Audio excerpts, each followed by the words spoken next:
My next guest needs no introduction. It's none other than the incomparable Mike Vogas. Mike, welcome to our Rotary Spotlight. Thank you kindly. Let's start out with some questions about yourself. Tell us about yourself, your family, and your Rotary involvement.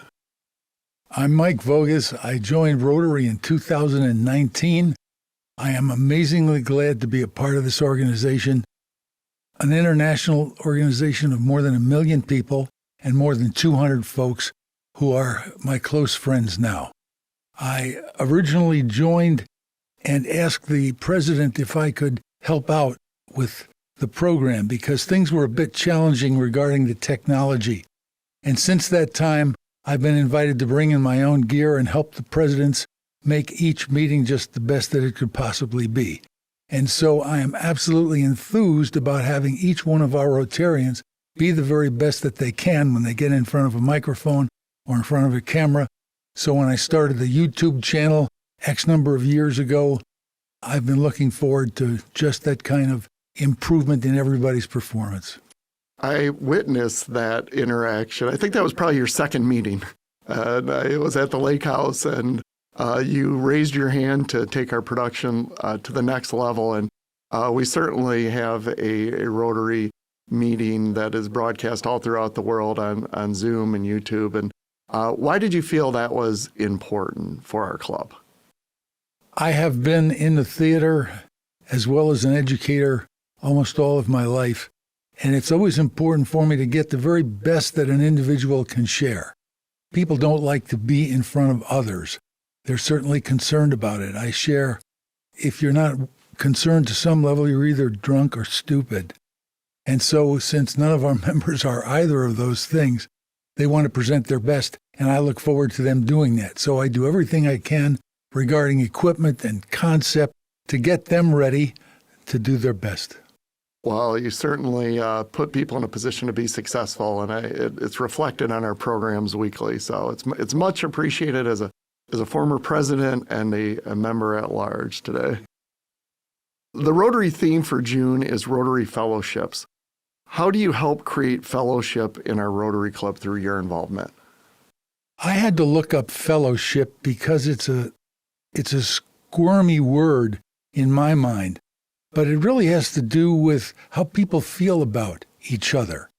And that has to do with my interest in making people as comfortable as they can possibly be when they present.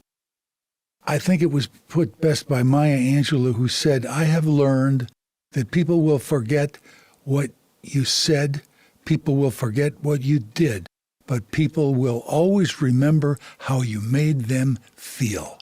And so my goal is to have people feel good about what they're hearing and what they're sharing. All right, how do you incorporate the principles of the four-way test and Rotary's motto, service above self, in your daily life, career, and volunteer work? As a member of Rotary, a group of more than 1 million people internationally and more than 200 in our local club, the four-way test represents everything that I've been looking for. I knew I wanted to join Rotary when I heard the four-way test, because those elements of living a good, clean, intelligent life, caring about other people, is what drives me hardest in almost everything I do. Is there anything else you'd like to share with the members of our Rotary Club? I feel so wonderfully privileged to be able to do what I do. My phrase is every Thursday is opening night, and I look forward to our meetings with just the kind of anticipation that I would for a piece of theater that is opening, because that's actually what we do. Well, that is the end of our prepared Rotary questions. You asked me to come with a few questions of my own, so I have a few for you. We'll see if they make the cut. What's your average Rotary meeting day like? An average day for me begins at 8:30 when I pile things in the car, get to the venue, which is the hotel or the restaurant, at 9, and complete my setup hopefully by 11 o'clock so that I can continue my testing. At 11:30, we put the Zoom program online. The program begins at noon. It's one cue after another until We relax at 1:30. I pack things up, and if I'm lucky, I'm back here in the studio by 2:30, setting this studio up ready for the next program. And I've had the opportunity to help you get set up a couple times. And you're not just bringing in like one camera or an iPhone. I mean, you got bins of stuff, cameras.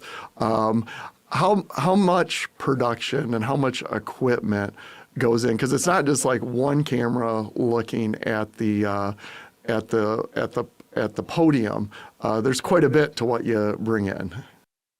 Well, fortunately, it's all set up so that one person can make it work, but there are usually 3 cameras at play, one directly on the podium, another one that's wider for guests and people who appear alongside, and each president succeeds in adding more and more material to each meeting.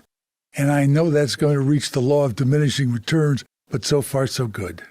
Well, as a former president, I can certainly own up to that. You get a front row seat for almost every single one of our Rotary programs. Is there a particular program that stands out to you as one of your favorites that you've seen over the last 5 years?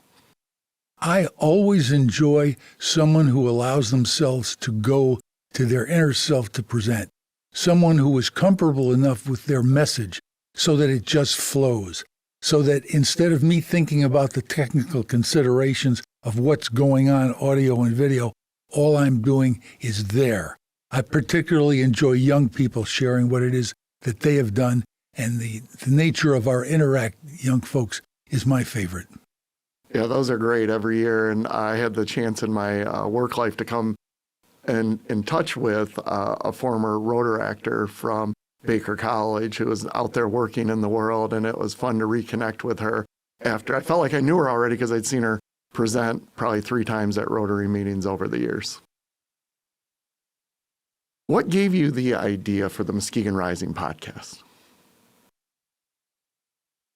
The Muskegon Rising podcast is a culmination of everything else that's happened at Rotary since I joined in 2019. As I became more familiar with the capabilities of Rotarians, I became more comfortable in asking them to help. After having done a year of vocational spotlights called This Is What I Do with Rotarians, asking young people in our community how they got the job that they did so we could share those attributes with students who were looking for work, hopefully to keep them here in Muskegon County, it occurred to me that we could get more than that. I had a customer come to me and wanted to do a podcast. He said, this is what we'd like to do. I purchased this equipment. We set it up, and I thought, oh, I know where this could work too. So I asked Nick Green, the customer who asked me to put the podcast together, to help me gather with other folks.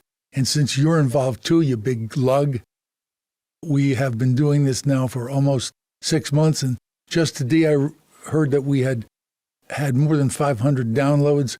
And our YouTube channel is much more successful than that because that's had thousands of downloads. Oh, it's fantastic content. I look forward to, my job is to release the podcast every week, and just listening to the podcast, all the people that we're connecting with in the community. It's truly a gift of Rotary to give back and document these stories for not just the present time, but for future listeners. So keep it up, and, we'll be well over 20 episodes after this, by the time this spotlight comes out.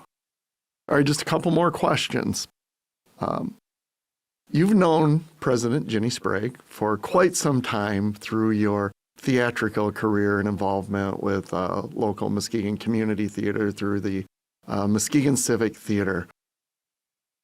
Do you have an embarrassing Ginny story that you want to share with our members? It doesn't have to be embarrassing, could just be funny. Just an anecdote about Ginny that our members might not know. I worked with Ginny for so many years. I was a director for Muskegon Civic Theater, and she was the managing director who had to make sure that all of the bills were paid and the responsibilities were taken care of. I honestly can't remember anything except elevating moments with Ginny Sprague, helping me out when it was most important.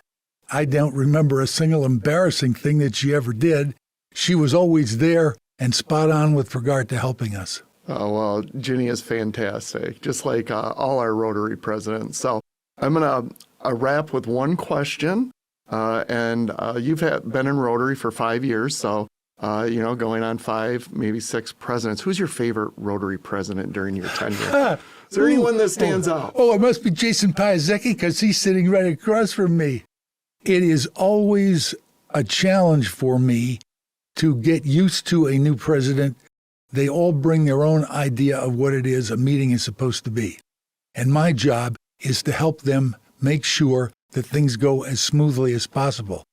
Each time we get to a July transition, I look forward to something new. I cannot identify for you and would not, even under oath, try and identify one person as better than another. Thank you so very much. Well, it's a 5-way tie, and all our presidents brings their unique personality. And I thank you for helping me do the best and bring out the best in my time as Rotary president. So that's a wrap on our Rotary Spotlight with Mike Vogas. Thanks so much, Mike, for your time. Thank you, sir.